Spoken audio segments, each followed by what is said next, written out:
હર હર મહાદેવ. કેમ છે મિત્રો? મજામાં ને? સૌથી પહેલાં તો અફર્મેશન એટલે શું?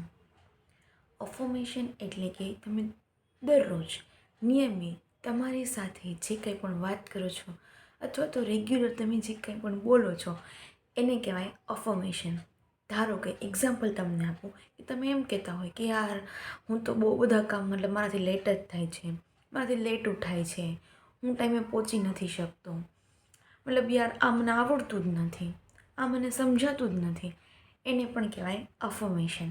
તમે તમારી જાતને જે કહો છો અથવા તો બીજાની સામે તમારી સાથે જે વાત કરો છો કે યાર મારાથી આ પોસિબલ નહીં બને, હું આ નહીં કરી શકું, એને કહેવાય અફર્મેશન. તમે જે કંઈ બોલો છો એવું જ તમે અટ્રેક્ટ કરો છો. હવે વાત થઈ છે કે પોઝિટિવ અફર્મેશનની, કે તમારે જો તમારે અફર્મેશન બદલશો, તમે બીજા સાથે વાત કરો અથવા તો પોતાની સાથે વાત કરો, એનો થોડોક તરીકો બદલી નાખશો એ મેજિકની જેમ કામ કરશે. ધારો કે કઈ રીતના?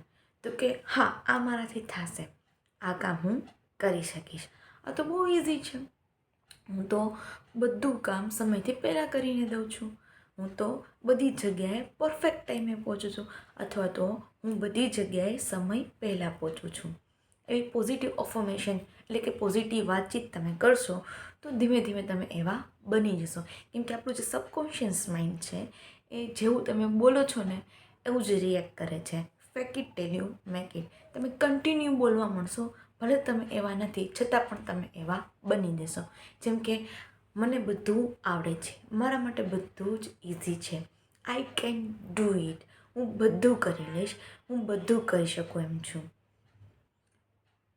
પોતાની જાત માટે જેટલું પોઝિટિવ બોલશો એટલું તમે વધારે અટ્રેક્ટ કરશો. તો આ હતી નાનકડી અફર્મેશનની વાત. Thank you. હર હર મહાદેવ.